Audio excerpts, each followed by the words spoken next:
Buenas tardes, mi nombre es Melissa Caracuero, pertenezco al programa académico de Renta en Farmacia y en el día de hoy voy a hacer una pequeña presentación sobre la tarea 4 del punto número 2. Pertenezco al grupo colaborativo 133.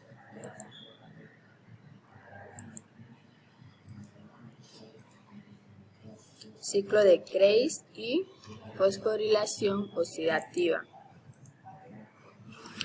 La importancia del ciclo de Krebs. Es un proceso catabólico de organismos aerobios que se lleva a cabo en las mitocondrias. Su finalidad es la obtención de energía necesaria y requerida por cada célula. El proceso metabólico del ciclo de Krebs convierte proteínas, aminoácidos y lípidos en energía química a través de la fosforización oxidativa y descarbonización. Como pueden ver, aquí hay una imagen donde se presenta ese ciclo. Reacción del ciclo de Krebs. Es un círculo cerrado de 8 etapas principales en el que en la última parte de la vía regenera la molécula utilizada en el primer paso. Sus reacciones son las siguientes. Punto número 1.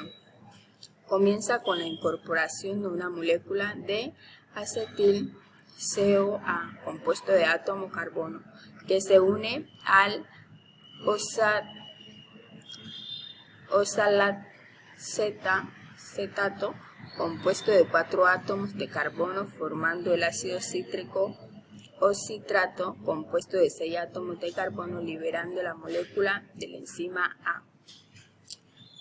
Segundo paso. Mediante una reacción de isomerización, el citrato se transforma en isocitrato al variar la posición del grupo 0H del carbono 2 al carbono 3. La reacción de esta mediada por una aconitasa. Punto número 3.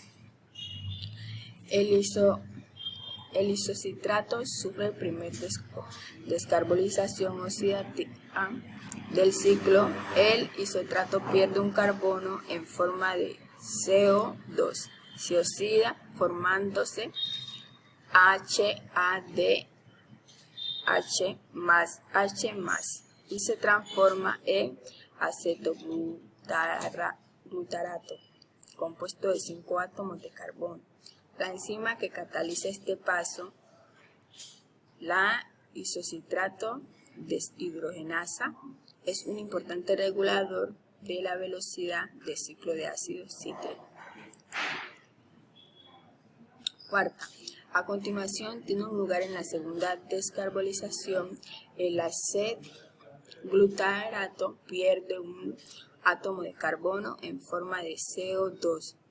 Se oxida formándose NADH más H más y la molécula resultante se une al coenzimas A, formándose succinil CoA, compuesto de 4 átomos de carbono. La enzima que cataliza este paso, la acetoglutarato deshidrogenasa, también es importante en la regularización del ciclo del ácido cítrico. 5. En esta etapa se genera energía mediante una fosforilación a nivel de sustrato, una molécula de GTP, que se forma como consecuencia de la liberación de energía generado por rupturas del enlace entre succinil y el coenzimas A, originándose succinato en la planta. Se obtiene ATP en el lugar de GTP. La reacción está catalizada por la succinil CoA sintetasa. Sexto, el succinato se oxida a fumarato mediante una reacción de hidrogenación. El hidrógeno que se elimina sirve para la síntesis de una molécula de FADHO.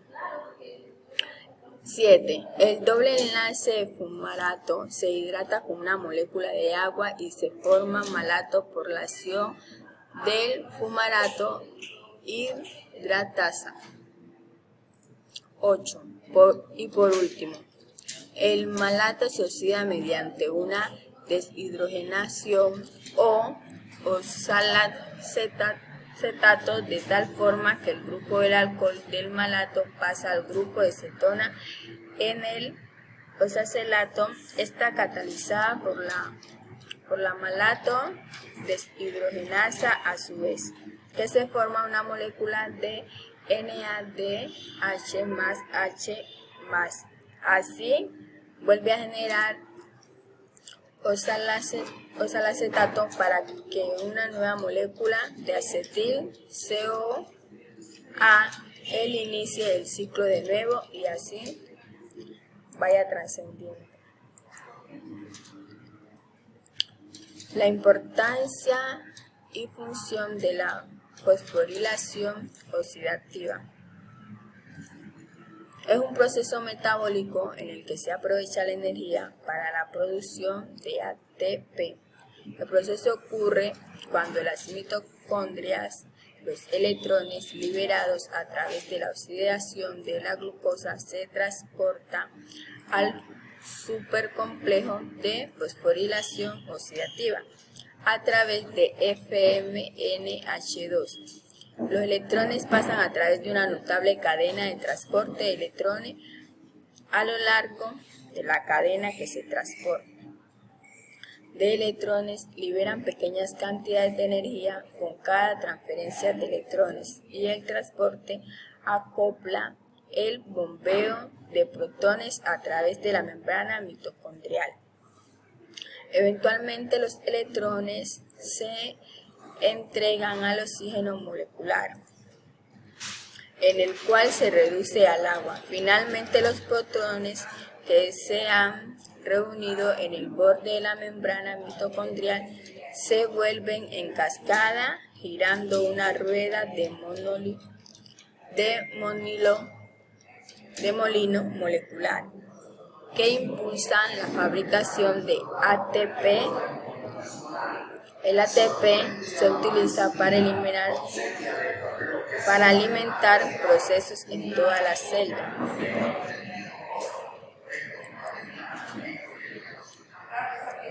Como pueden ver, esta es una imagen sobre el proceso que se hace.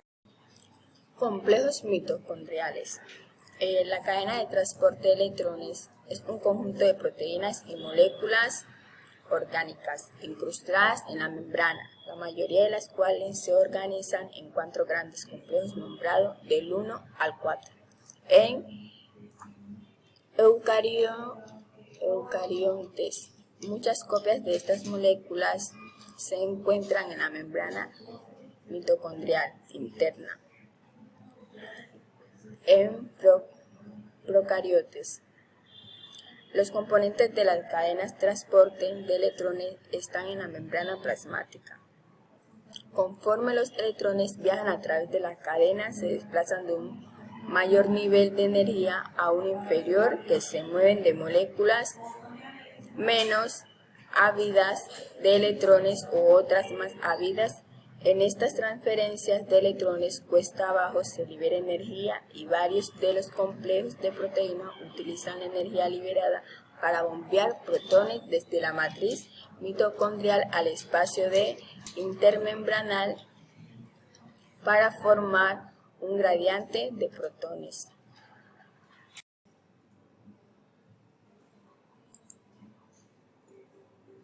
Estructura y funcionamiento del ATP sintasas. Las enzimas conocidas como ATP sintasas son aquellas con capacidad para generar moléculas de ATP.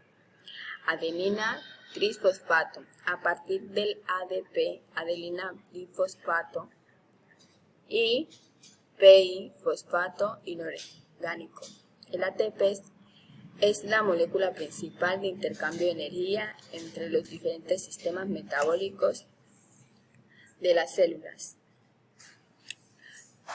Es por eso que su síntesis y por lo tanto la proteína encargada de ello es tan importante. Las ATP sintasas funcionan gracias a la diferencia de potencial eléctrico entre los dos lados de la membrana, en la que se encuentra la cadena de transporte eléctrico asociado a la misma membrana, genera un gradiente de protones H+ en una dirección y la ATP sintasas los devuelve al anterior del compartimento celular. De esta manera se mantiene el equilibrio eléctrico y se obtiene energía. Compartimento celular, donde se lleva a cabo el ciclo de Krebs y la fosforilación oxidativa. En las células eucarióticas, el ciclo de Krebs se realiza en la matriz mitocondrial y en el citoplasma de procariotas.